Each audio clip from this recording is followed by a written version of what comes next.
Bienvenue à cette session sur la construction de paix dans les programmes universitaires avec la participation de Education Interest Group. Et c'est la continuation de la discussion qu'on a eue depuis octobre de l'année dernière. Et pendant ce mois-là, on a eu 4 sessions avec le titre de Éducation et la construction de paix environnementale dans les pratiques d'enseignement. On a abordé des éléments pour la construction de paix environnementale dans les cours. Après, sur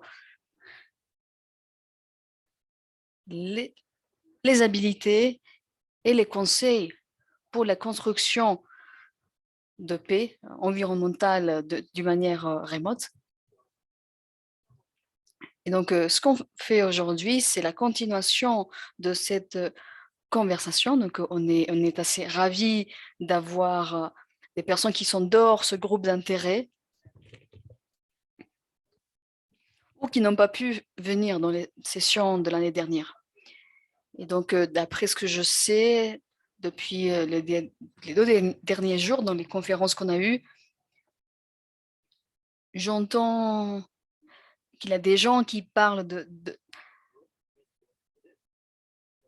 dans les autres séances, dans les autres sessions, qu'on veut qu'ils soient ici dans cette séance pour parler de la construction de paix environnementale dans le contexte universitaire et dans d'autres niveaux d'éducation, au niveau de master, par exemple, etc. Et dans des institutions internationales, donc pour qu'on puisse avoir une conversation beaucoup plus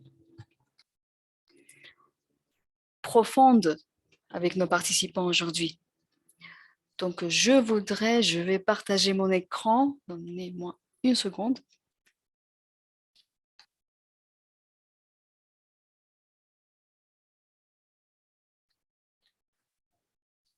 Pour souligner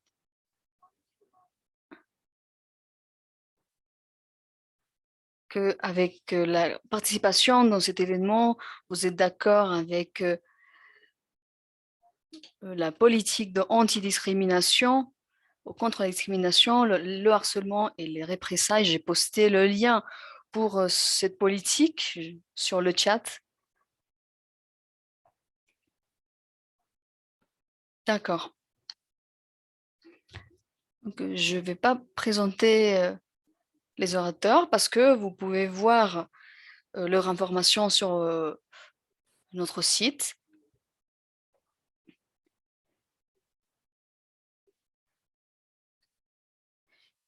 Et je voudrais vous raconter un peu de cette séance. Donc, ça va marcher. On va commencer avec les panélistes. Ils vont parler un peu de leur histoire personnelle, leur participation dans ce sujet. Ensuite, chaque participant va parler d'un aspect qu'ils ont choisi pendant 3 à 5 minutes. Après, on aura une discussion de table ronde autour des questions qu'on a préparées auparavant. Et après, ça devrait promouvoir la participation du public. Et pour ça, on aura une session de questions et réponses. Donc, vous auriez la possibilité de poser vos questions sur Zoom. Et je vais essayer d'être le modérateur pour cela et de diriger vos questions et aux participants que vous souhaitez.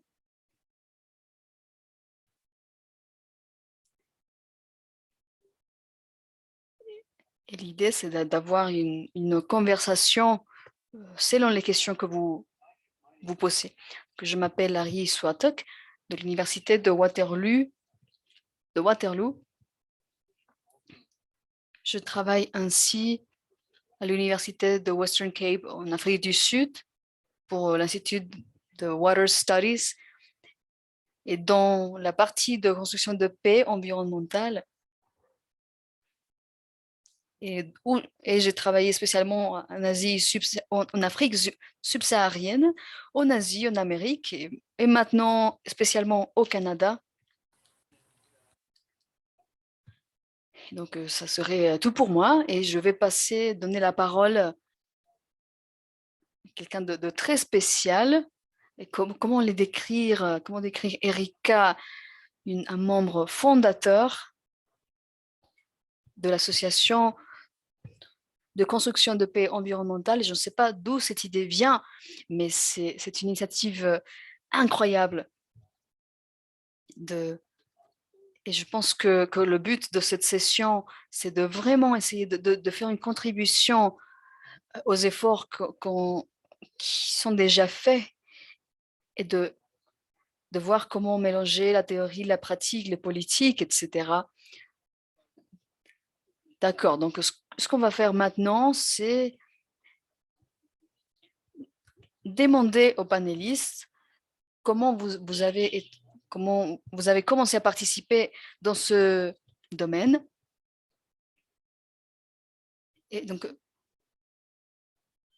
vous allez parler de la partie pratique et comment vous avez commencé à participer, quelles sont les organisations, les réseaux les plus utiles pour vous dans ce domaine. Donc, c'est la même question que je vais poser à tous les panélistes. Donc, on va commencer avec Erika. Merci pour cette question. Et donc, je suis assez contente parce que je réalise que j'ai commencé il y a vraiment beaucoup de temps. Donc, j'étais intéressée par les armes nucléaires quand j'étais au lycée. J'allais étudier des relations soviétiques et américaines. J'avais un professeur qui m'a appris le russe. Donc, c'était une personne qui avait beaucoup d'influence sur moi à ce moment-là. Et il m'apprenait des mots en russe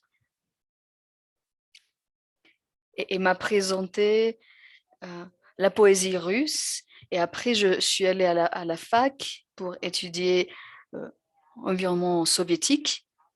Et j'étais à Moscou le jour de la chute du mur de Berlin.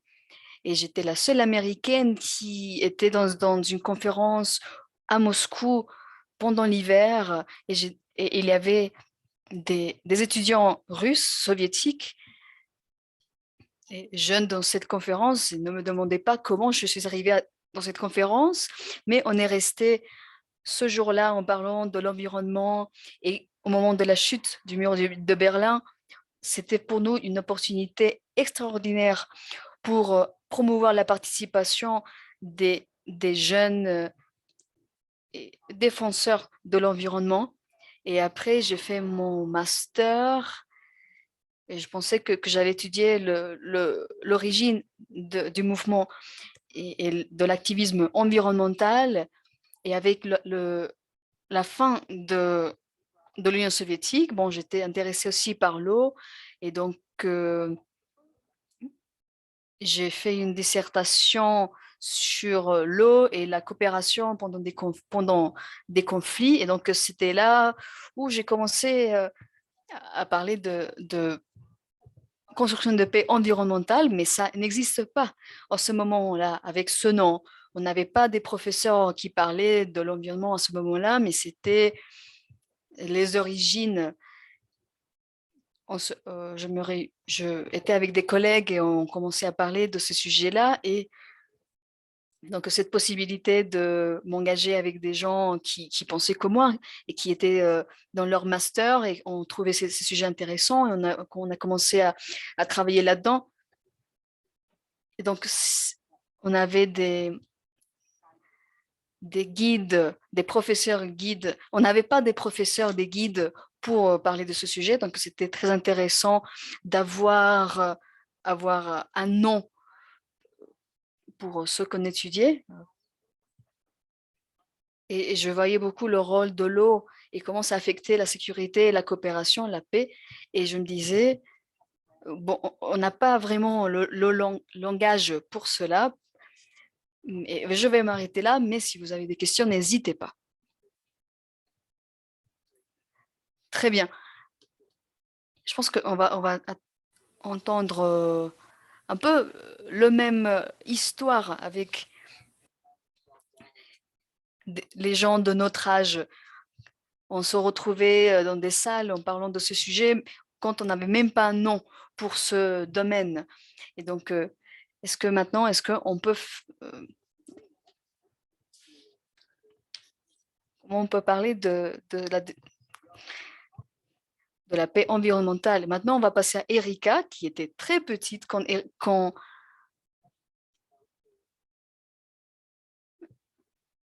tout cela a commencé. Donc, Sabrina. Donc, je ne sais pas si je suis la plus jeune dans le groupe, mais je dirais que je pense que je suis active dans ce domaine depuis quelques années. Donc, comment est-ce que j'ai commencé avec la, la construction de paix environnementale? Donc, moi, je suis née en Colombie et il y avait un moment où le conflit était assez violent. Donc, j'étais intéressée par pourquoi ça arrivait dans mon pays. Donc, j'ai commencé à étudier les sciences politiques et résolution de conflits et construction de paix à Bogota.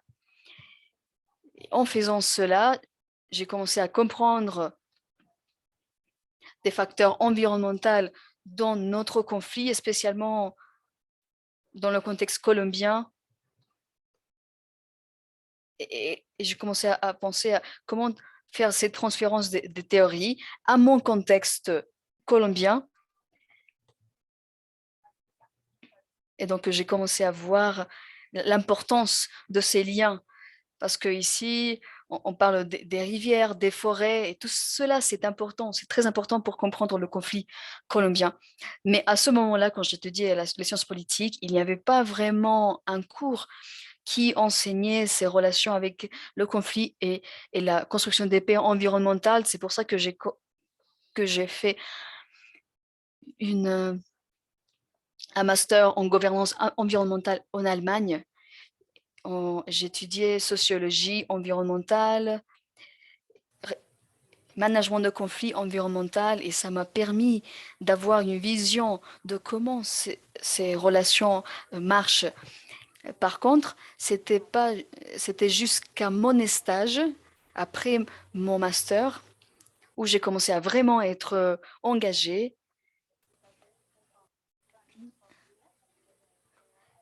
Je travaillais avec l'UNEP et j'ai commencé avec le programme de construction de paix environnementale, et j'ai commencé à soutenir la création d'un MOOC sur la paix soutenable et la construction de paix environnementale.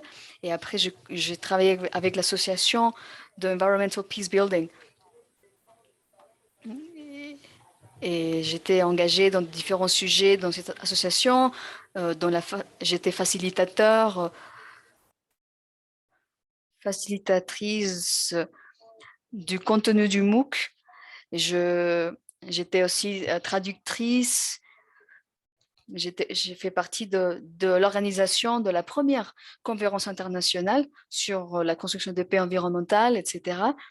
Et par rapport à votre question des réseaux qui ont été clés pour la connexion avec le domaine, je pense que l'association d'Environmental Peace Building a été vraiment clé, ainsi que des espaces comme celui-ci qui a été vraiment important. Donc, je m'arrête là. D'accord, très bien. Donc, Nicolas va passer à Mexico, au Mexique. D'accord. Donc, je suis de Serbie, mais ça fait 8 ans que je suis au Mexique, à l'Université technologique de Monterrey. Je suis professeur assistant. Et en étant serbe, vous avez mentionné conflit, société, environnement. J'ai eu, j'ai expérimenté aussi ce moment de conflit, de post-conflit, et cette transition construction des capacités, etc. Et j'ai vu aussi la transition de, de, de dictature vers la démocratie. Et donc, j'ai fait mes études, sont vraiment pas des cours sur l'environnement ou même le développement durable. Il n'y avait pas de cours sur ces sujets. On se concentrait sur des sujets centrales. Il y avait des cours sur des partis politiques, etc. Et il y avait peu d'étudiants qui allaient dans des cours qui n'étaient pas centrales. C'était des cours assez niches et qui n'étaient pas considérés comme des cours centrales. Et évidemment, on avait moins d'opportunités, moins de ressources à ce moment-là. Donc, j'ai déménagé au Mexique il y a 8 ans. Donc,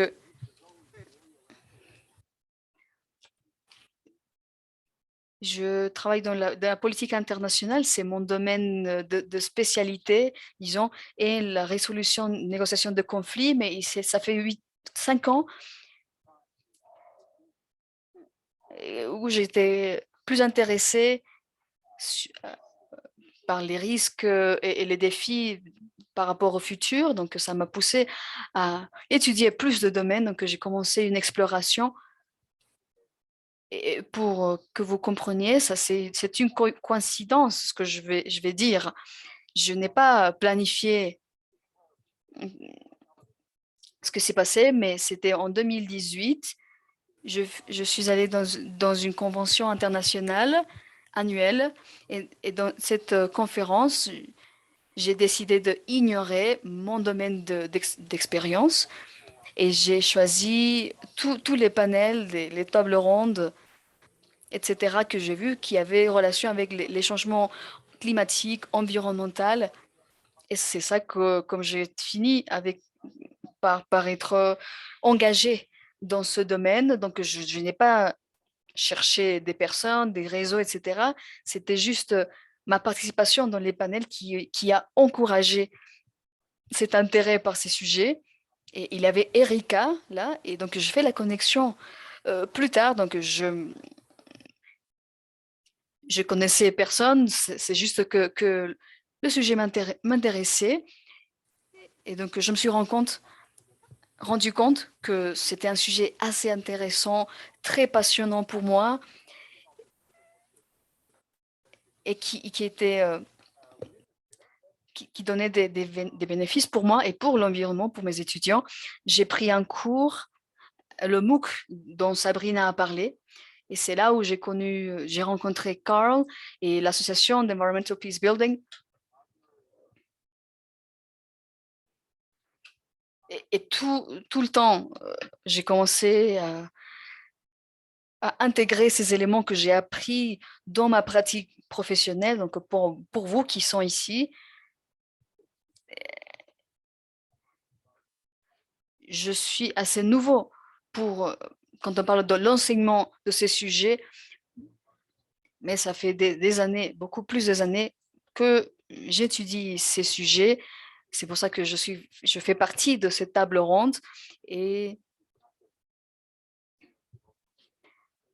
et je sens que ces gens que j'ai rencontrés tout au long du chemin, qui sont aujourd'hui ici, je pense qu'on est tous un groupe d'amis maintenant.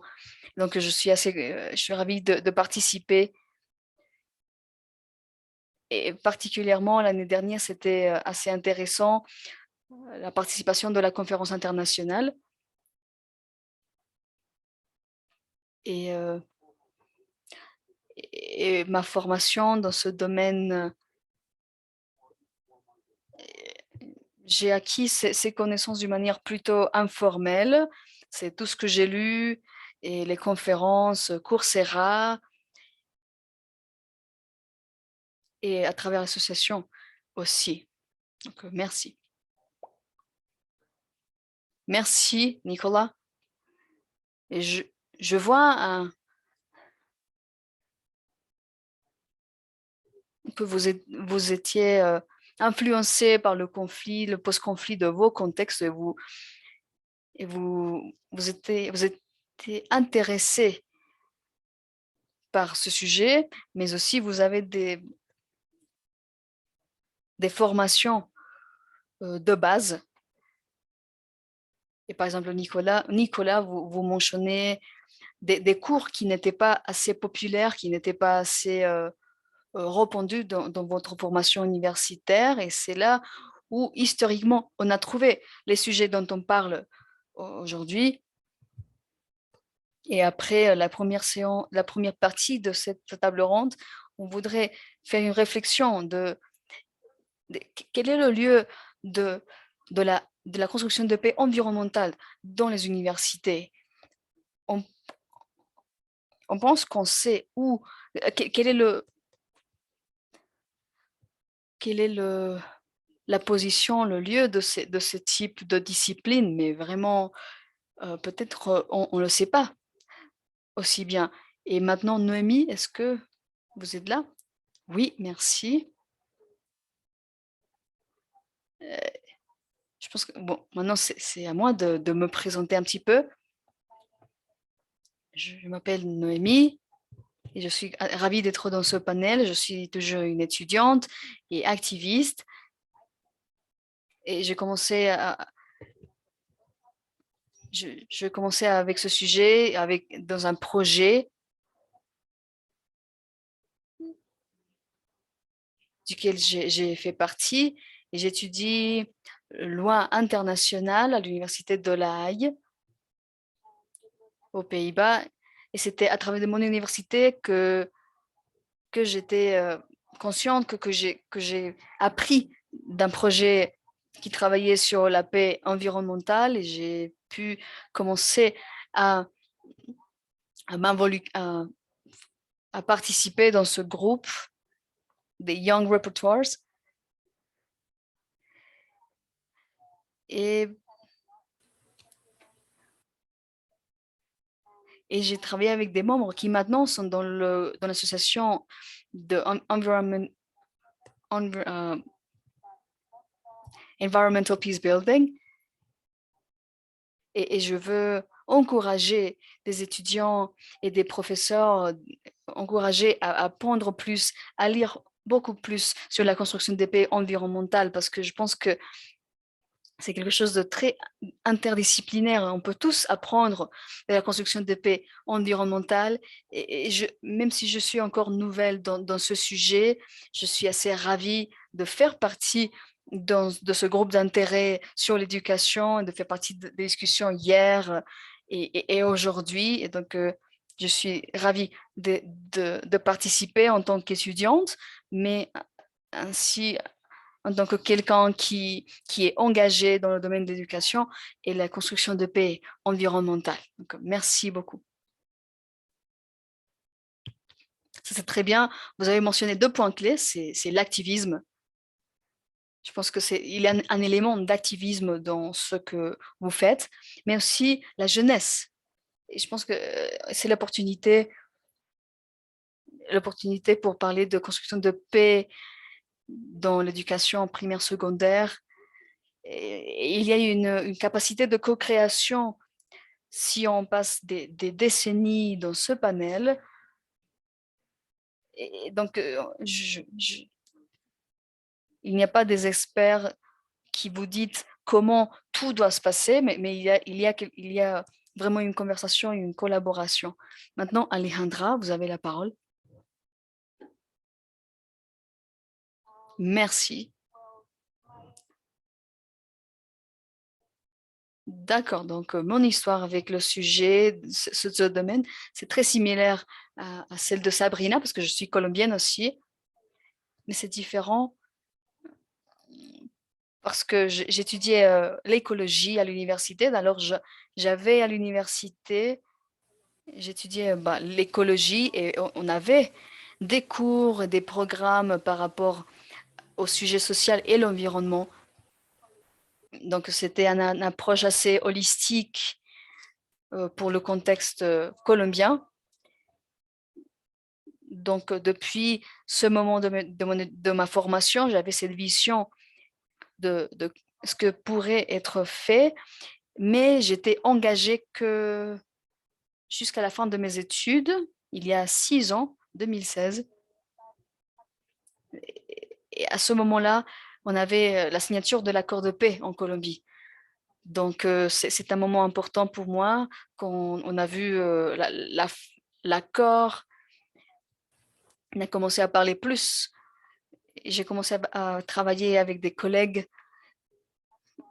et on a vu qu'il y avait une approche rurale pour le développement de cette partie rurale, mais on n'a pas vu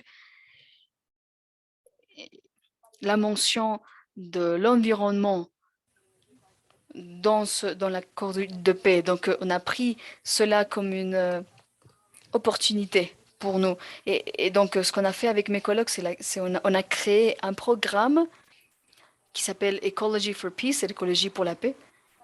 Et ce programme nous a mené dans un autre projet. On a eu la participation de l'Union européenne qui s'appelait Weavers of Peace, qui a été présenté dans la première conférence internationale sur la construction de paix environnementale. Et avec ce projet, on a travaillé spécialement avec les lycées et les collèges avec 3 approches: environnement, réconciliation et pédagogie. Donc, je pense que là, c'était l'expérience qui m'a donné cette expérience dans le domaine. Et pour les ressources, vous nous demandez des ressources, des réseaux qui ont été utiles pour nous. Donc, pour moi, c'était beaucoup d'éducation informelle qui a fait ce complément de ma formation formelle universitaire. Donc, je parle de ma sœur qui travaille avec une ONG. Ça fait 10 ans que je travaille avec cette ONG qui s'appelle Observatoire pour la paix. Donc, en apprenant de son expérience pédagogique, ainsi que d'autres ONG qui m'ont vraiment inspiré, euh, qui ont encouragé mon expérience académique et ma créativité afin d'avoir ces outils pour m'approcher ces enjeux qui sont compliqués dans mon pays. Après, j'ai commencé à travailler avec des ONG locales qui ont relation avec la gouvernance environnementale, avec des communautés de base et avec les initiatives de conservation et égalité. Mais je pense que la construction de paix et cette expérience pédagogique pour la construction de paix environnementale, c'est une preuve de qui je suis en tant que professionnel. Et,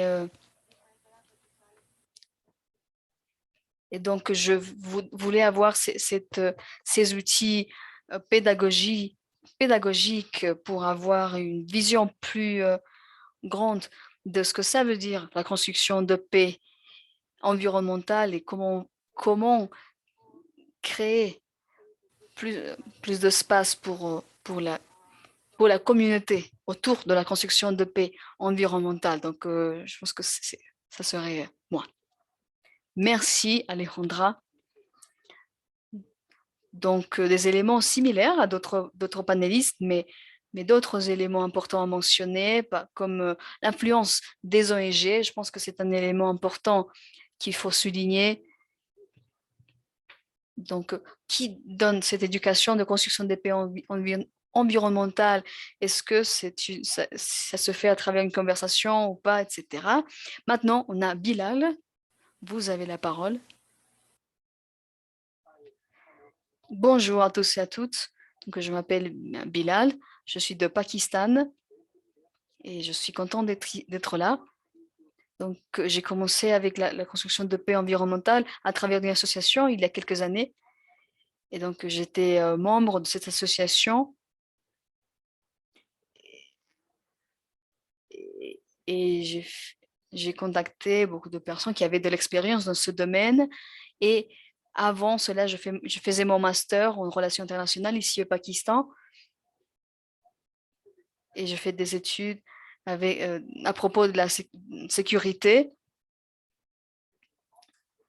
et j'ai trouvé un livre sur la construction de paix environnementale. Et donc, l'idée d'utiliser des enjeux environnementaux comme catalyseur pour la paix, c'était incroyable pour moi. Donc, j'ai décidé de faire plus d'exploration dans ce sujet-là. Alors, au Pakistan, j'ai changé un peu mes études parce que je voulais un peu plus de liberté par rapport au sujet que j'allais étudier à l'université. Donc, je ne pense pas qu'il y a beaucoup de personnes dans les académiciens au Pakistan qui travaillent dans ce sujet-là. Il y a quelques professeurs comme Selim, euh, qui j'ai rencontré l'année dernière. Et donc, après cela, je suis venue aux États-Unis où j'ai rencontré des professeurs, des personnes incroyables qui sont engagées dans ce sujet, qui ont beaucoup d'expérience. Je pense que professeur Dahl, et merci pour tout ce que vous m'avez appris et ça m'a donné beaucoup plus de connaissances. Et j'ai fait partie des quelques discussions sur l'éducation à Glasgow. Et donc, je voulais partager mon expérience.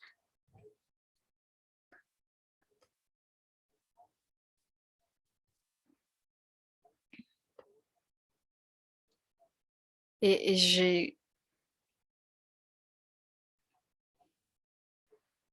je voudrais partager mon expérience avec des autres personnes qui sont intéressées par ce sujet ici et au Pakistan.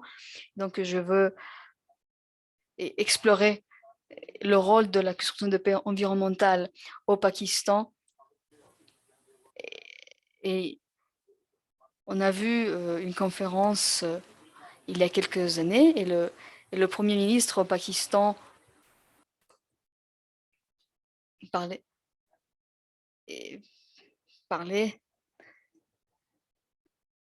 des, des rôles de la construction de paix environnementale dans nos pays. Il y avait une espèce de division dans les médias au Pakistan. Et, et donc, dans cette conférence dont je parle, on a pu voir un peu plus de collaboration entre des groupes qui rivalisaient dans notre pays. Et donc, et pour moi, j'ai commencé à être intéressée par cette conférence et donc j'ai commencé à développer ma thèse autour de ce sujet. Merci, Bilal. Donc, on voit qu'il a une motivation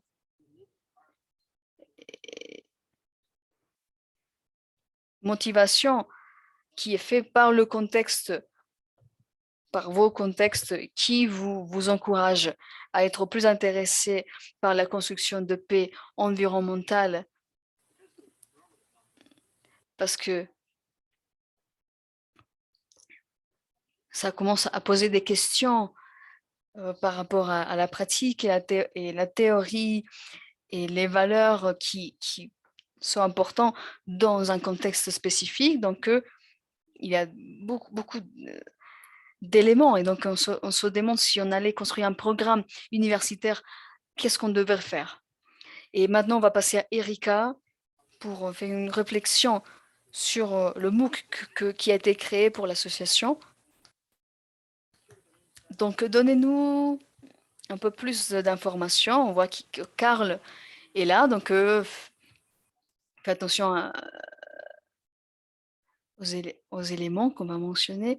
Mais Erika, vous pouvez nous parler un peu plus de cela. Oui, donc je dis que Karl, il est présent tout au long du développement des activités. Donc, on remercie Carl pour sa participation, pour la construction de l'association, des conférences et pour les matériels éducatifs qui ont été développés tout au long des années. Donc, je dirais que en tant qu'académicien, académicienne, on a une vision assez étroite d'aller sur le terrain, d'écrire un article, etc. Mais je travaille dans ce domaine de construction de paix environnementale parce que c'est un domaine appliqué. Et donc, moi, j'ai choisi de ne pas être dans un département de sciences politiques parce que je voulais être dans la partie plus appliquée des, des sujets. Donc, le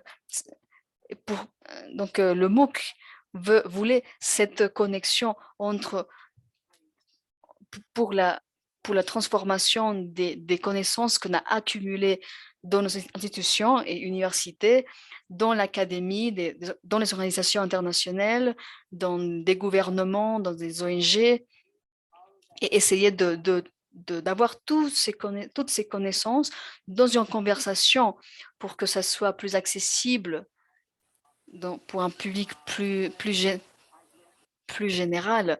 Et ce que j'ai appris, c'est que personne veut vraiment lire mon essai de 20 pages, mais c'est plutôt plus utile de lire un texte de 3000 mots. Donc, le MOOC avait cette intention de montrer ces informations aux gens qui sont dehors mon cercle, mon réseau, et de présenter l'information d'une manière beaucoup plus utile et plus relevant, plus relevant.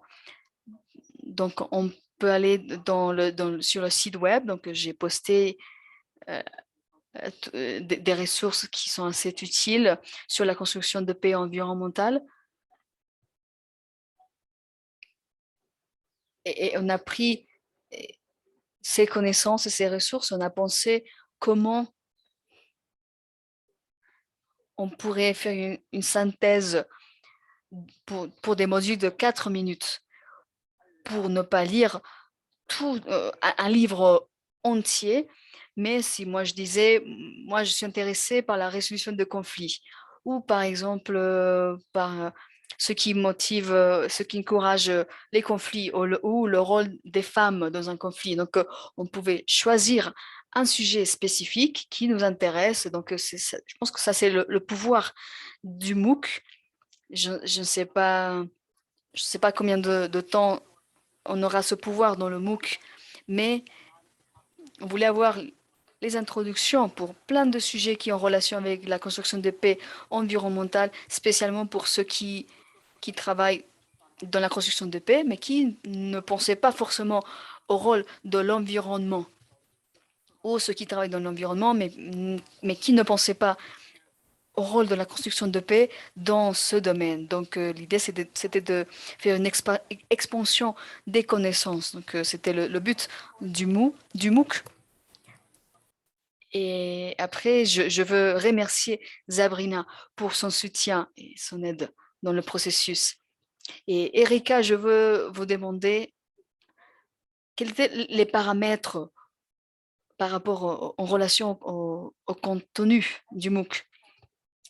Je pense on aurait dû avoir moins d'informations, mais Carl nous disait, mais on devrait avoir cela et ceci et ce sujet. Donc, on aurait pu avoir deux versions du MOOC.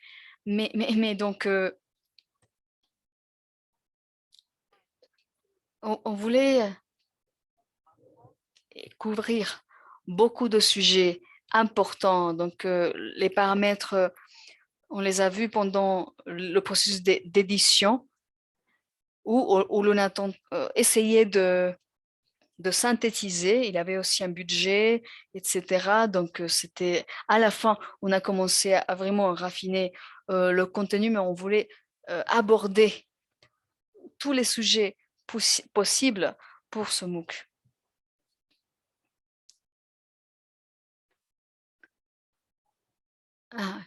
Carl veut ajouter quelque chose par rapport aux paramètres.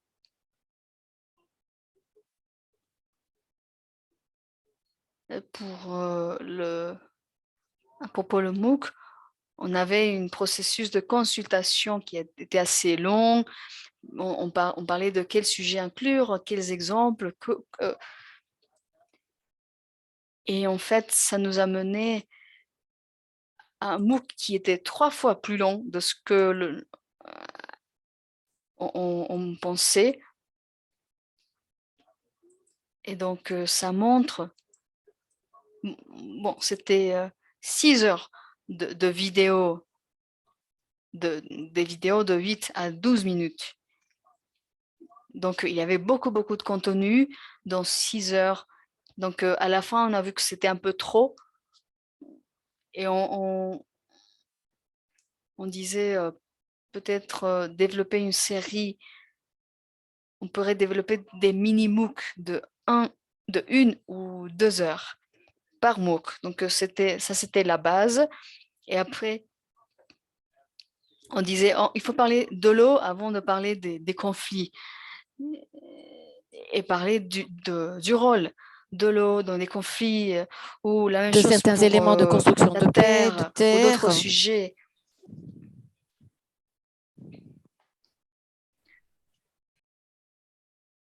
Et donc, on a choisi de faire cela, avoir des sujets pour que les participants puissent choisir ce qui leur intéresse. D'accord, on va parler avec Sabrina parce que en tant qu'étudiante, elle a eu des enjeux dans le domaine de construction de paix environnementale. Donc,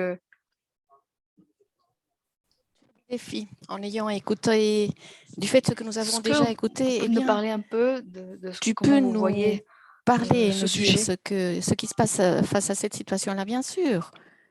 Je peux le Comme faire vous par avez dit, rapport je suis à ce que vous avez étudiante déjà dit. Je suis étudiante. de doctorat. Je suis une étudiante de doctorat à cet instant Je suis et assistante j'ai été en dans relation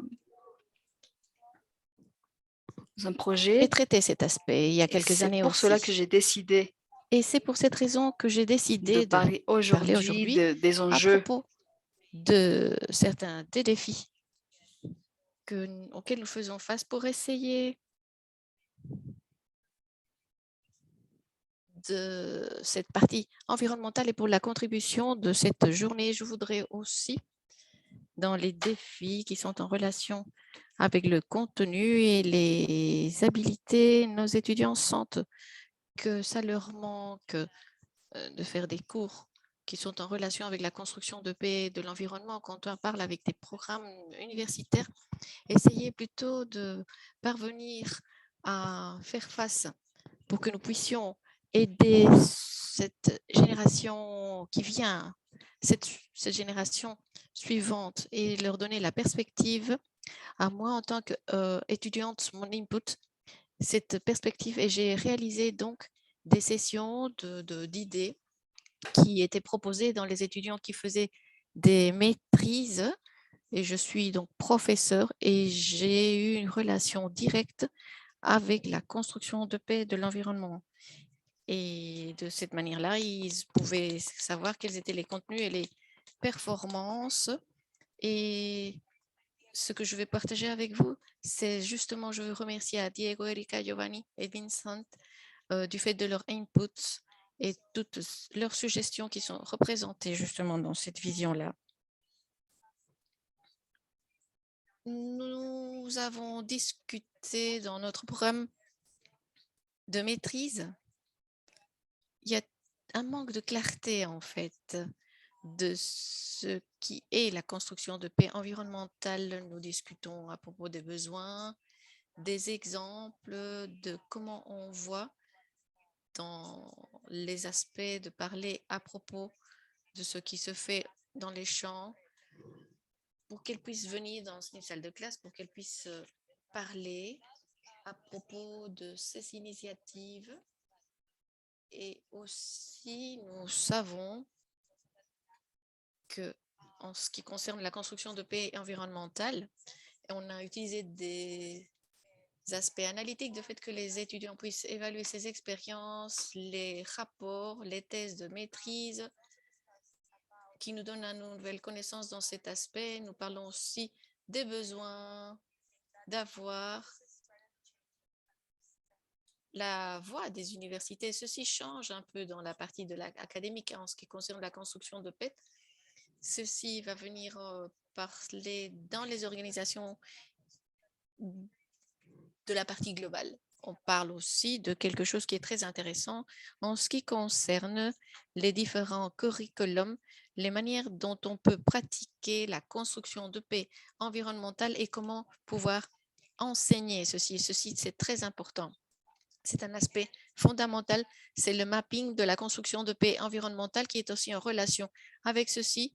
On parle à propos de la perspective critique de la construction de paix environnementale pour approfondir toutes ces parties, quels sont les inconvénients, quelles sont les occasions pour les différentes personnes, quels sont les aspects positifs ou négatifs, si cela a été bon, quels ont été les cas de succès et quelles ont été les méthodes de telle sorte que les étudiants réellement puissent comprendre quelle est cette force de la construction de paix environnementale, donc les performances, unir la théorie avec la pratique, telle que vous le savez, dans la construction de paix environnementale, c'est en relation avec la connaissance, avec les projets, ce que font les organisations et discuter à propos des occasions de pouvoir amener ceci dans la salle de classe.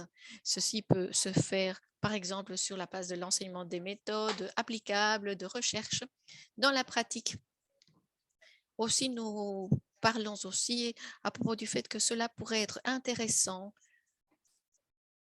de réaliser la recherche avec différentes méthodes où les étudiants peuvent apprendre à réaliser ce type de recherche et comprendre la complexité des programmes qui sont en train de s'étudier dans la construction de paix environnementale, mais aussi de leur apprendre comment on le fait donc sur le terrain, comment se réalise la participation dans des situations rurales, la médiation dans la construction de paix environnementale, toutes ces performances que les étudiants doivent pouvoir développer en faisant partie de leur curriculum. Un autre aspect, c'est de faciliter leur projet de recherche, de collaboration, et c'est très important parce que les étudiants peuvent travailler avec les organisations, le travail de construction de paix et aussi dans la pratique.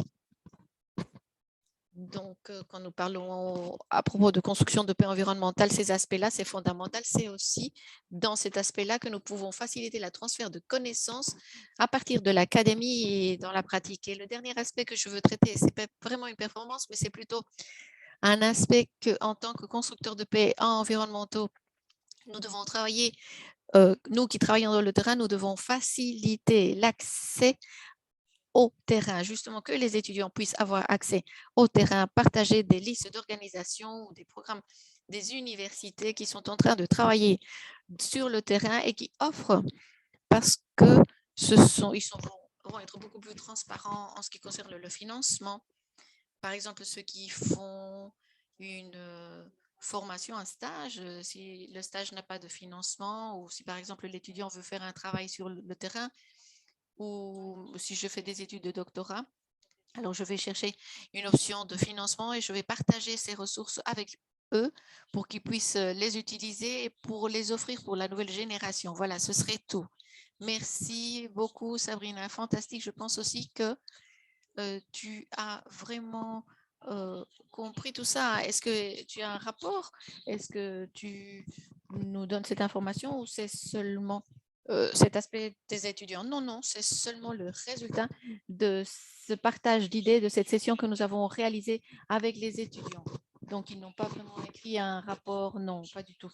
Ce serait une très bonne idée d'ailleurs. Donc, peut-être que c'est quelque chose, un aspect à réaliser et à faire. Merci beaucoup. Voilà. Est-ce que tu peux, toi, nous parler Oui, je vais me connecter avec Sabrina.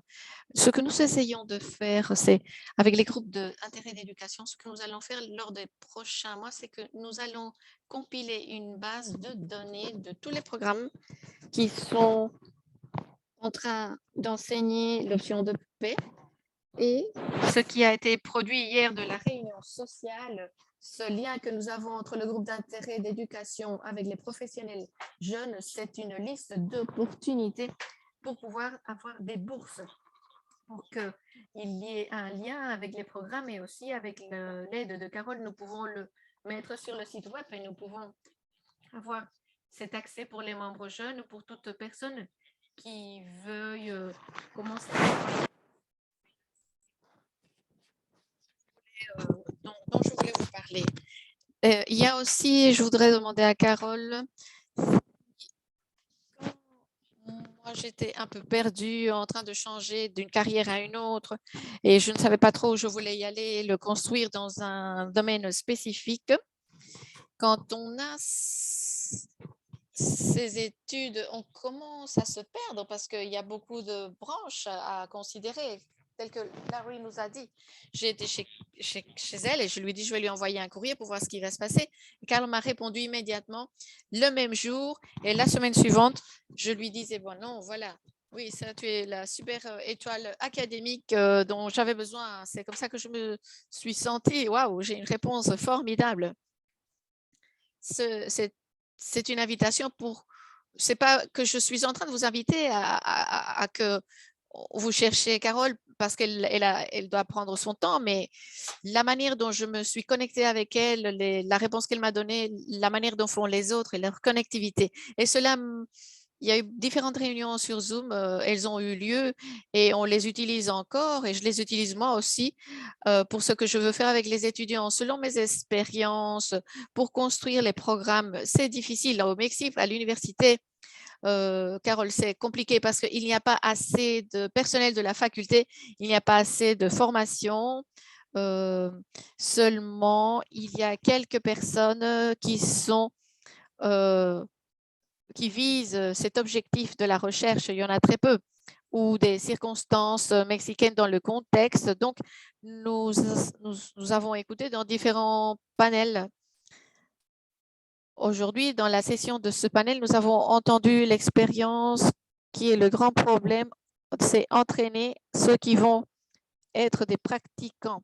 Quand on construit les bases d'éducation, on va s'assurer que dans l'avenir, eux, ils vont avoir cette gling-gling, cette cloche qui va leur dire, écoutez, ça c'est la construction de paix environnementale. Donc l'idée, c'est fermer ce vide avec les personnes qui sont plus seniors, qui font partie des organisations. Et alors, construire en partant dès le départ, et ça va nous garantir que lorsque la nouvelle génération va arriver, ils vont pouvoir avoir tous les antécédents dont ils ont besoin dans la construction de paix environnementale. Mais la question, c'est combien de temps cela va nous faire? Parce que ce que nous écoutons actuellement, c'est que nous devons accélérer. Nous avons écouté dans le panel que nous devons faire une augmentation, une accélération. Donc, dans mon cas, le grand problème, par exemple, c'est de convaincre mes leaders que ceci est quelque chose de très important et que c'est bon et que c'est bien. Et selon les universités, il y a une certaine liberté du comment on peut donner une forme pour pouvoir changer le curriculum, pas peut-être complètement le programme, mais donner une forme. Donc, moi, ce que j'ai fait, c'est je suis allée à la UNAM, qui est l'université leader du Mexique. J'ai parlé avec quelques-uns qui travaillent, des nouvelles personnes pour moi. Et ceci m'a amené pour construire le contexte du Mexique. Et ça dépend de beaucoup de facteurs. Ça dépend si ce sont des professeurs, si ce sont des chercheurs, si ils regardent quelles sont les limites. Il y en a qui ont moins d'expérience dans l'enseignement, par exemple, et ils n'ont pas beaucoup d'expérience dans le fait de comment donner la forme au curriculum. Alors, cela a été relativement nouveau. Ils pouvaient connecter les idées de quels étaient les sujets qui étaient traités de manière sporadique, comme par exemple de manière accidentelle. Ils pensaient, ils ne le disaient même pas. Donc, c'est un grand problème du fait d'avoir ces programmes sans connaissance institutionnelle. Donc, quelque chose qui s'est passé au Mexique très important, je ne sais pas si cela se passe dans les autres pays de l'Amérique latine, c'est l'accès aux ressources, c'est-à-dire l'argent pour organiser, par exemple, un travail sur le terrain pour les communautés ou, je ne sais pas, un autre type de ressources. Par exemple, moi, je viens de Serbie, donc du matériel, des bibliothèques, c'est problématique. Nous pouvons regarder toute la partie des universités publiques. Ce n'est pas un accès facile au matériel actualisé, n'est-ce pas? Dans les bibliothèques, effectivement. Je veux t'arrêter là aussi, Nicolas. Tu as parlé de certains aspects qui sont très, très importants. Nous sommes arrivés à l'aspect argent, construire des programmes, etc. Et donc, ceci va nous amener à la question de l'audience. Qui va payer ceci? L'université va le payer. L'université est en train de développer donc toute sa stratégie du COVID, etc. et ces autres aspects. Donc, est-ce que l'industrie, les entreprises peuvent participer dans ce contexte? Il y a beaucoup de questions qui concernent les possibilités que nous avons. Et une possibilité que j'entends beaucoup, c'est l'impact. Donc, si nous voulons construire un programme de maîtrise JETSFACT en ce qui concerne les réseaux de solutions de développement, alors nous allons construire un programme de maîtrise globale virtuelle. Alors, peut-être que cela va nous sembler comme éducation dans la construction de paix environnementale. Ceci pourrait se réaliser de différentes manières. Si on veut être spécifique en ce qui concerne le terrain, ça voudrait dire plutôt, on a l'impression que c'est senior, comme une maîtrise, comme un doctorat, tel que l'a dit Erika. Toutes les écoles qui sont en relation avec des politiques, il y aurait peut-être un espace. Donc, je ne sais pas, peut-être que Carole a déjà réfléchi à ce propos, mais peut-être que la Fondation pourrait travailler avec une accréditation pour traiter ces aspects, voir comment on va construire cela. Donc, je pense qu'on va penser à cet aspect-là. OK, Noémie, est-ce que tu peux nous parler un peu de ton expérience en quelqu'un qui a reporté le projet de Genève, par exemple? Oui, je veux connecter ceci aussi avec l'aspect que nous avons traité parce que tel que vous le savez, moi je suis nouvelle dans ces domaines. J'ai commencé en 2020 et j'ai eu cette expérience telle que Nicolas. C'est un virage intéressant. Il faut apprendre différents sujets. Donc, je pense que la construction de paix environnemental pour moi est un aspect large qui couvre différents aspects qui sont en relation. Comme je vous l'ai dit préalablement, j'ai fait partie du groupe de construction de paix et de droits humains. J'ai appris des choses à propos du cadre légal de la construction de paix environnementale en faisant des interventions. Et donc, j'ai eu l'occasion avec des excellents professeurs de parler avec des professeurs qui ont beaucoup d'expérience et avec mon prof, Sylvia Schemann, qui était à l'université et qui va parler dans le panel demain à propos de genre et de construction de paix environnementale. Toutes ces expériences que j'ai eues et dont j'ai cumulé lors de ces dernières années m'a vraiment aidé et me disent que pas tout le monde a accès à ceci. C'est mon expérience. Donc, mon université m'a rappelé cela, que se passe-t-il si quelqu'un ne peut pas assister à l'université? Que se passe-t-il si l'université n'a pas les ressources pour partager la construction de paix environnementale? Donc, il y a une dimension là à considérer. Il faut voir donc le gatekeeping pour maintenir les portes, c'est-à-dire c'est quoi? De la même manière que dans cet aspect, l'environnement, la construction de paix environnementale est importante pour notre compréhension du monde et comment nous pouvons visualiser les conflits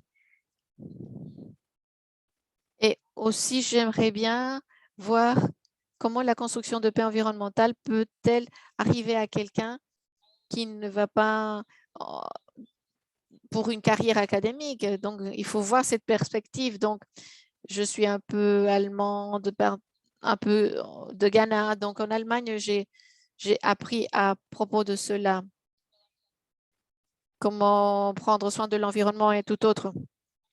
Mais en étant de Ghana aussi, les personnes voient les conséquences et ne peuvent pas agir et n'ont pas la possibilité ni les ressources de pouvoir prendre des actions et ni de agir. Donc, en mettant ceci comme le programme ou les relations internationales, évidemment, tous ces aspects, c'est essentiel pour pouvoir amener la paix au sein de différentes communautés autour du monde entier et maintenir les portes ouvertes. Voilà, c'est ce à quoi je fais référence avec cette idée maintenir les portes ouvertes. Merci Noémie, c'est très gentil. La connaissance de qui? Pour qui est la connaissance? Parce que de la même manière que tu as dit que face à ces différents programmes, moi aussi, j'étais en train de réfléchir, oui, d'accord, l'éducation, c'est possible pour qu'on puisse arriver à travers l'éducation aux communautés. Donc, je pense à la connaissance, à ces cours, de pouvoir les travailler dans les communautés locales. Je suis en train de travailler aussi au Soudan du Sud, dans la qualité de l'eau. Et je me base dans les communautés, quelles sont les capacités, qu'est-ce qu'ils ont, le traitement des eaux, quels sont les défis, comment réellement, c'est ce qui importe, de qui est la connaissance. Ça, ce sont des questions très, très importantes. Donc, c'est fantastique. Merci beaucoup, Noémie. Oui, Alejandra, s'il te plaît. C'est à ton tour. Tu nous as dit que tu allais parler à propos de l'importance de l'entraînement. Donc, ceci, c'est très important face à ce qu'on parle actuellement. Oui, nous avons parlé à propos de certains aspects dont je voulais parler avec d'autres perspectives. Et je pense que c'est très intéressant de comment nous pouvons construire un réseau, plus loin de comment nous pouvons renforcer les professionnels qui sont déjà des professionnels. Parce que c'est ainsi qu'ils peuvent entraîner les personnes, ils sont académiques, ils peuvent le faire par eux-mêmes, par soi. Même, on peut lire, on peut avoir accès, on peut avoir d'autres manières de le faire. Mais pourquoi pas créer un réseau dans lequel nous puissions mettre plus de voix? Toute première idée de ce que je voulais faire, ça a changé. Je pensais, comment est-ce que nous pouvons articuler les universités avec les ONG, avec les communautés locales, avec des besoins spéciaux, et comment est-ce que nous pouvons créer un réseau de connaissances? Évidemment, on peut traiter la connaissance pour une communauté locale et entraîner les étudiants, évidemment, parce que c'est quelque chose qui réellement se passe et a eu lieu d'une manière isolée, les étudiants dans une communauté. Pourquoi est-ce qu'on ne peut pas créer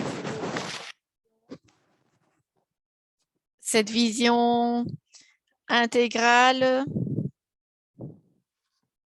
une initiative qui, dans une université, peut créer un programme, pas un cours, une intervention dans une communauté ou dans un espace spécifique où on peut avoir la communauté et l'académie, des personnes qui sont en train de s'entraîner au sein de cette exploration, quelque chose comme un laboratoire où on puisse créer et cette connaissance peut se partager. Donc, je pense que c'est quelque chose qui est nécessaire et qui nous manque. On doit se poser les questions. Quel est le rôle de l'université? Peut-être ce soit seulement le fait d'amener de nouveaux étudiants et de créer de nouvelles personnes qui sortent sur le terrain. Je pense que Erika l'a dit, c'est quelque chose qui doit se faire dans la pratique. Les universités doivent accomplir ce rôle et ma position est un peu difficile parce que je ne fais pas partie d'une université. Donc, ce sont les complexités qui se trouvent au sein des institutions. Donc, de toute manière, je pense que c'est commencer à questionner le rôle de l'université, comment il peut être un médiateur. Cette université l'aide pour les communautés au sein d'un aspect spécifique. Donc, je pense qu'il crée des interventions, des besoins spécifiques, plus que des activités isolées. Ça serait très, très utile pour le changement et pour avoir plus d'informations du comment la construction de paix environnementale se réalise. Je ne sais pas si on va avoir un programme qui va se parler construction de paix environnementale, mais je pense que nous sommes très divers et c'est bien. Et dans cette diversité, en créant un programme spécifique qui est la construction de paix environnementale, cela nous permettrait de créer une catégorie et je pense que nous sommes plus loin que les catégories et ça, c'est le défi. C'est aussi la richesse que ce sujet présente, à amener la connaissance locale, l'académique, l'expérience des ONG, l'académie. Comment nous pouvons arriver à ces organisations avec une autre perspective, non seulement la manière traditionnelle de l'enseignement, les études et après pratique, non, on peut apprendre de différents scénarios. Merci beaucoup, Alejandra. Autour des universités, il y a ces types d'universités au sein des communautés, au sein des stages. Et en général, elles sont dans des endroits spécifiques, des silos. Dans ma propre université, on travaille comme des thèmes. Les sciences naturelles appliquées, c'est différent, par exemple. Et ils ne parlent pas les uns avec les autres. Donc, ils sont vraiment divisés les uns d'un côté, les uns de l'autre. Donc, j'entends la possibilité de, par exemple, d'approfondir dans les différents types de liens qui peuvent exister dans différents programmes que nous avons. Des études de développement, réduction de risques.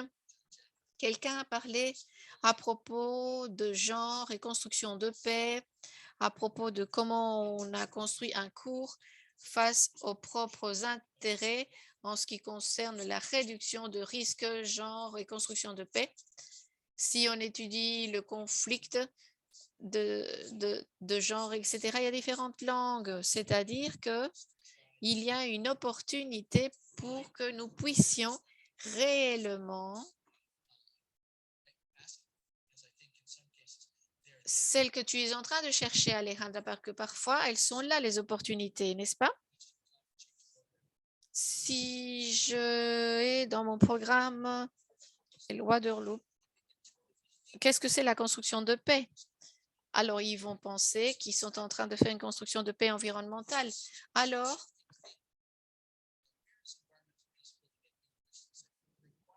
où se trouve la construction de paix dans les universités? Nous devons savoir où se trouvent ces choses et construire le réseau duquel on parle. Donc, l'occasion que nous avons pour étudier la construction de capacités en construction de paix environnementale. Oui, Bilal, que peux-tu nous dire?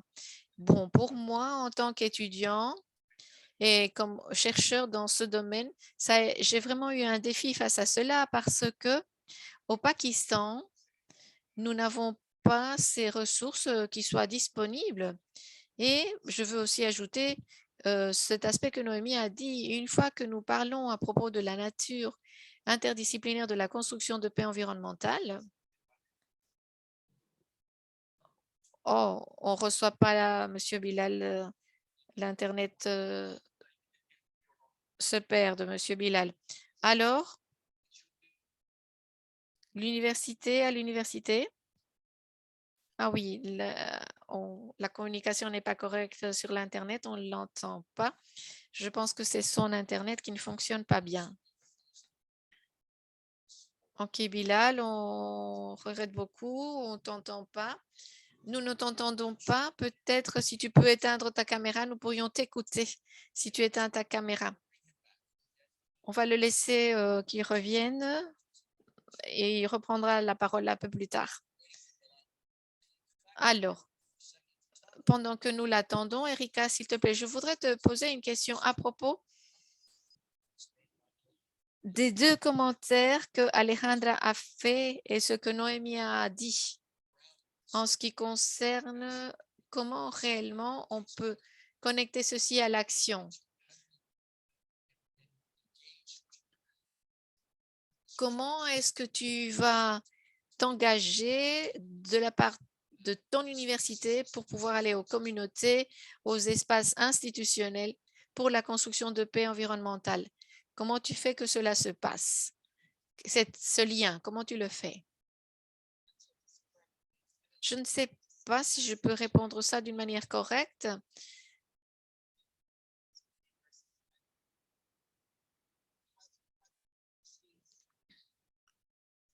La question, quelle est-elle? Parce que j'ai un peu difficile. C'est pas l'université qui travaille dans un endroit spécifique, hein? Oui, alors je vais te reformuler la question parce que Alejandra, Erika a dit qu'elle est entrée dans un espace de la pratique. C'est ce que tu as dit. Oui, je pense cela. Je ne suis pas certaine, mais comment pouvons-nous créer cette manière dont les universités puissent ouvrir leurs portes pour un travail plus pratique? Comment les universités peuvent créer ces activités ou ces programmes, non comme un programme de maîtrise, mais comme une intervention dans une communauté, au sein des cours et des programmes qu'ils ont? Ça, c'est la question. Oui, oui, il y a beaucoup de manières de voir ceci. Ça dépendra certainement des institutions spécifiquement et cela va dépendre aussi parce qu'il y a beaucoup de réflexions au sein des universités pour s'assurer du fait que la recherche est possible. Et les panels dans cette conférence sont très importants parce que c'est là où on avance sur le terrain, où nous pouvons faire de la recherche. Et donc, à partir de la partie pratique, lorsque je travaille avec les étudiants, avec des équipes, lors des dernières années, cela s'est réalisé au sein des communautés. Cela s'est fait avec les membres de la communauté.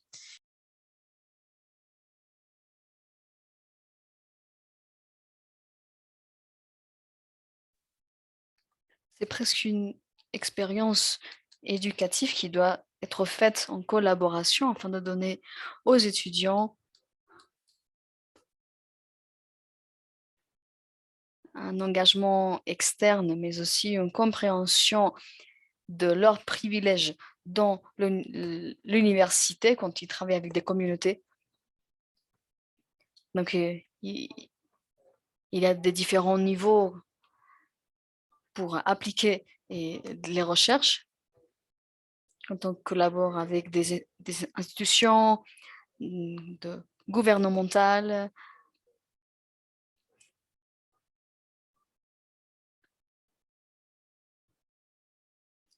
Donc, je pense que les universités voient ce qui est positif quand ils ont une collaboration avec le contexte des politiques, parce que ça a relation avec ce que l'on enseigne dans les cours. Et dans mon expérience, mes étudiants veulent faire partie des conversations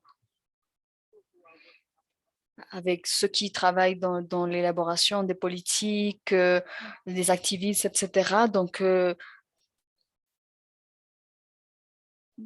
je fais des conversations avec des personnes qui font ce travail de création de politiques ou qui travaillent dans des think tanks, parce que ça permet aux étudiants d'écouter ceux qui font la création des politiques. Donc, il y a des différentes façons d'involucrer les universités dans les espaces publics et de faire de cela un espace plus créatif et un espace pour partager des expériences. Ce sont des conversations qui sont positives pour les deux parties et qui, qui fait la promotion des collaborations entre des personnes des différents domaines. Je ne sais pas si je réponds à vos questions. Je pense que ça dépend aussi de la géographie dont on parle.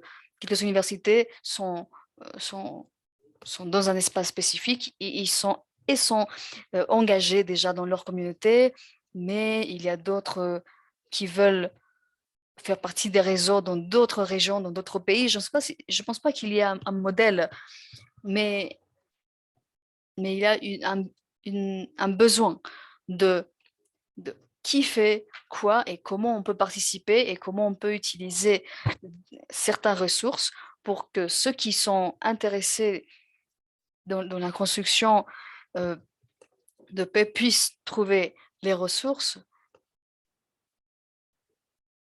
Et l'idée, c'est de permettre aux gens de voir et de vraiment et de faire quelque chose qui soit utile et ne pas inventer quelque chose qui a déjà été créé. On peut apprendre des leçons apprises d'autres groupes, des groupes qui ont été créés dans les années 90, par exemple, qui n'avaient pas autant de ressources, mais on peut se demander quelles étaient les leçons apprises dans ces groupes qui peuvent être utiles maintenant. Donc, on voit le besoin historique, disons, besoin d'un espace de partage de connaissances. Je vois pas Bilal, je vois pas Bilal. Il est là, il est là.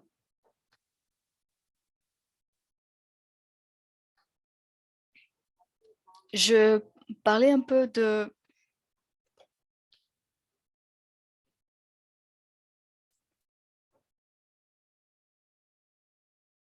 ma situation en tant qu'étudiant de construction de paix environnementale et je parlais de des différents besoins au niveau de sociologie, de loi, et ça pourrait nous aider à aller plus loin en termes de construction de paix environnementale. Et à propos des enjeux, je pense qu'il y a une différence en termes de point de vue académique et pratique. Même les questions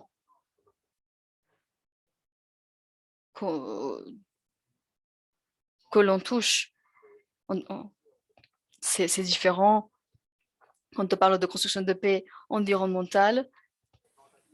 Et moi, en tant que quelqu'un qui n'est pas dans l'académie, mais dans la pratique, et je vois le besoin de considérer le fait que quand on fait de la recherche, on devrait avoir une étude plus holistique qui puisse avoir le point de vue académique et pratique. Et au Pakistan, je disais qu'il n'y a pas vraiment un travail académique, mais il y a des gens qui sont dans les gouvernements, dans différents traités au Pakistan, qui travaillent et qui ont une vision sur la construction de paix environnementale. Et si plusieurs personnes de l'académie qui font des recherches, qui ont une autre vision, euh, s'involucrer, ça serait beaucoup plus utile parce qu'on aurait cette intégration des visions. Donc, quand je faisais ma recherche sur l'efficacité de la construction des paix environnementales au Pakistan, j'essaie d'avoir les deux visions ensemble la vision pratique et académie. J'espère que ça a été clair. Mais je voudrais promouvoir cette compréhension des différentes approches académiques et pratiques. Donc voilà mon commentaire. D'accord, merci beaucoup Bilal. Et je sais qu'on n'a pas beaucoup de temps et cette conversation a été très intéressante. On est presque à la fin, vers la fin de la session. Mais à propos de ce que Bilal disait et pour ouvrir la conversation au public, je voudrais vous demander tous, en tenant compte cet aspect interdisciplinaire, où est-ce qu'on peut voir la construction de paix environnementale dans ce contexte? On a parlé un peu de Nicolas une fois, on parlait de l'économie, on parlait d'études environnementales. Est-ce que la construction de paix environnementale a une... Est-ce que ça appartient à une science d'une manière naturelle? Est-ce qu'il devrait avoir une science à laquelle notre domaine appartient? Oui, Nico? Je dirais que ça dépend de deux facteurs, des facultés. Si la faculté est préparée et où, et aussi ça dépend de l'identité de l'université. Mon université en relation avec l'économie, ça fait partie de l'identité de l'université.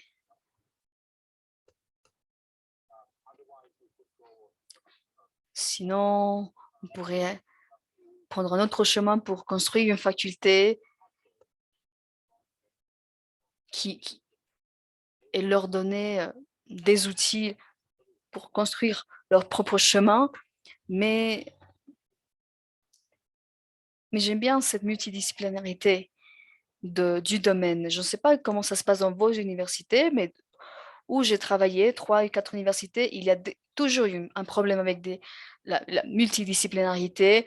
Il n'y a pas vraiment une collaboration entre les différents départements.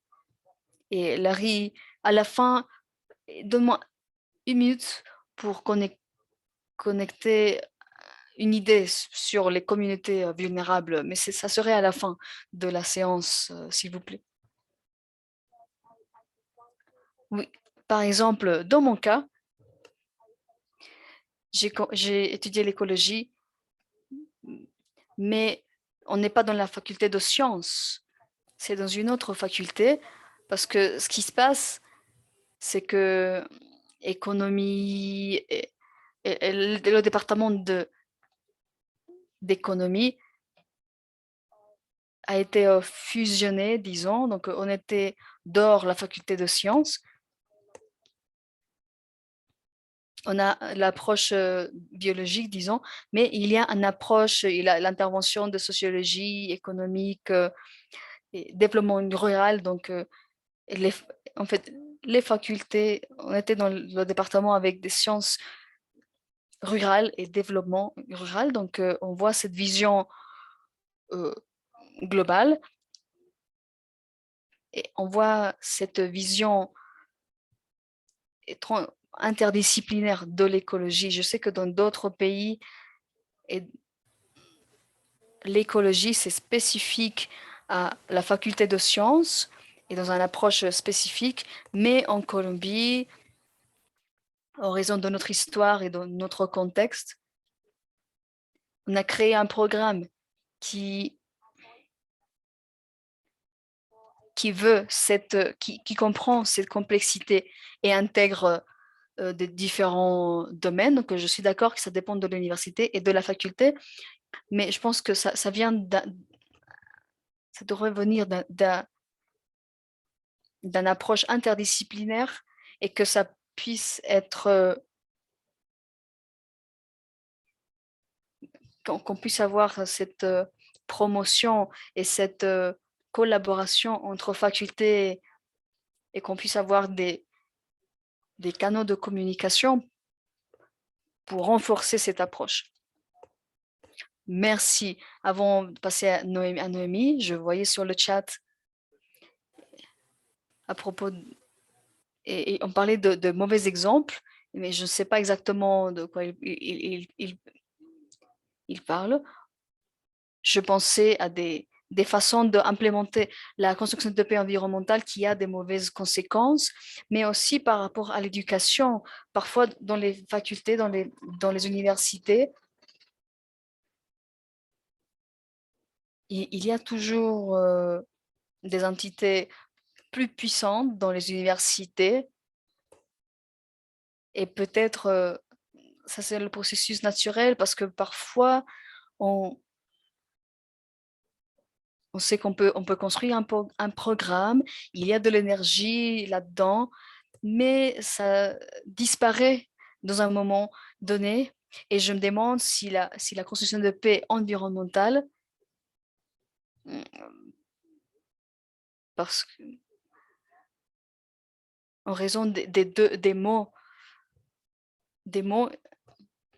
est-ce que c'est quelque chose qui a relation avec l'environnement ou plutôt sciences sociales? Est-ce que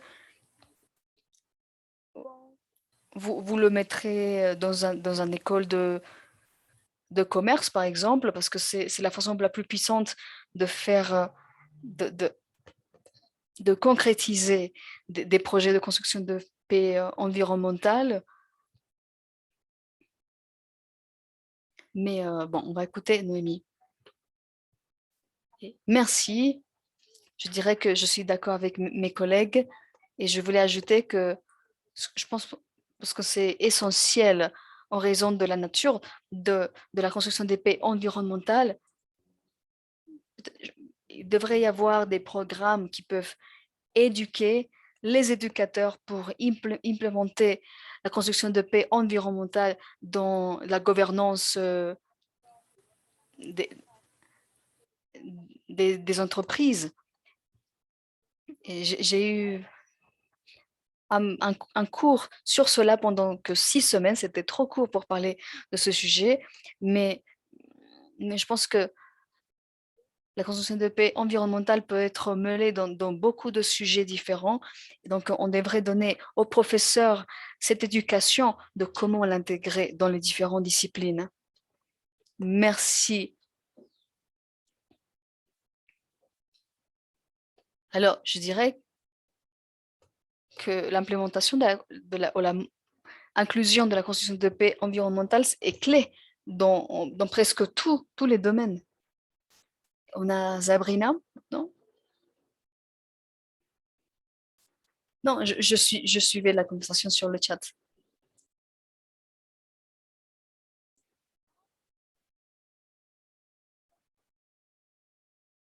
D'accord, Nicolas.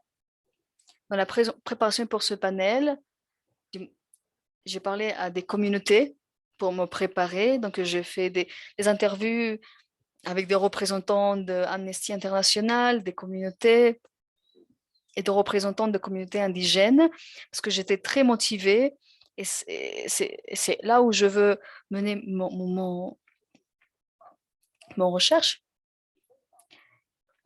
Et on voit, il y a quelques points que les représentants avec qui j'ai parlé ont un commun. Donc, on veut que ce soit une communication de deux voix.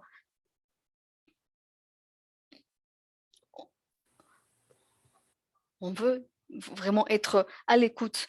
Et donc, leur intérêt dans le projet a augmenté quand on parlait des étudiants, des étudiants jeunes dans leur licence.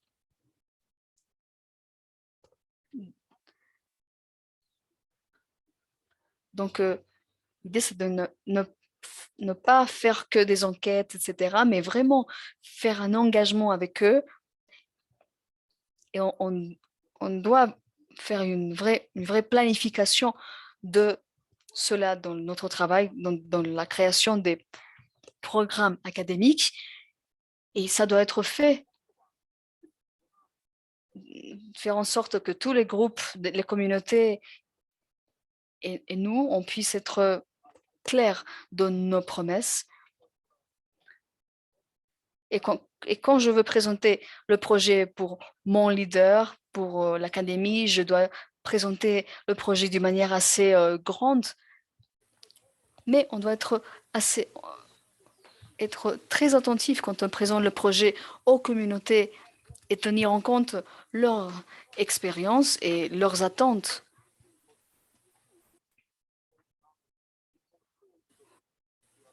Donc, pour présenter ça, je dois faire des grandes promesses quand je le présente à un secteur, mais être très attentif que je le présente dans un autre secteur, dans les communautés, etc. Donc, les attentes sont très importantes parce que parfois, ces groupes ont des projets de plaidoyer, d'action, mais qui n'a pas vraiment du succès parce que on a besoin, parce qu'on n'a pas toutes les ressources et à la fin, on ne peut pas vraiment donner des conséquences positives aux communautés avec qui on voulait travailler. Donc, la partie la plus importante aussi au Mexico, c'est avoir une bonne communication avec les leaders et les communautés, avoir un accès aux leaders, c'est vraiment nécessaire dans mon contexte. Merci, Nicolas.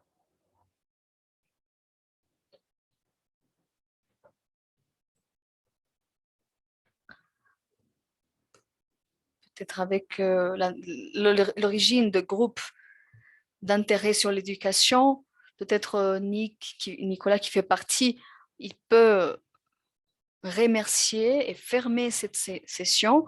Remercier Karl, évidemment, mais pas que Karl. Et moi, je suis ravie d'avoir eu cette conversation avec vous. Ça a été une conversation assez utile et c'est clair que c'est un défi, un très grand défi qu'on a. Et je dis ça à mes étudiants, je dis que le monde est dans une situation assez compliquée. C'est quelque chose de bien. Et donc, on doit juste choisir un chemin et continuer vers cette route. Et donc, c'était très utile d'avoir une conversation comme celle qu'on a eue aujourd'hui. Donc, merci Larry et Nancy. Merci pour l'organisation de cette table ronde. C'était l'idée de Larry. C'était une bonne invitation à tous et à toutes. Donc, c'est un peu la dynamique qu'on veut intégrer dans nos groupes et pour construire un espace de partage d'expériences pour connecter des jeunes comme Noémie, Sabrina, etc. et avoir l'enthousiasme des jeunes avec l'expérience de ceux qui ont beaucoup, qui sont dans ce domaine depuis plusieurs années. Donc, il y a beaucoup de choses qui se passent autour de nos sujets. Il y a des podcasts, etc., des ressources éducatives et on espère des informations sur des bourses. Donc, bon, il y a beaucoup d'informations. Merci d'être là et de votre participation en tant que panéliste ou en tant que membre de public. Merci.